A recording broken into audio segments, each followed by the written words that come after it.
Did you know holding in a sneeze can seriously injure you or worse?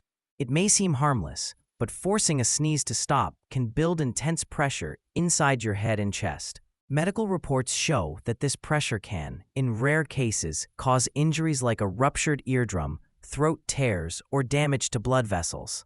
Doctors strongly advise letting a sneeze happen naturally. Sneezing is your body's way of clearing irritants and protecting your airways.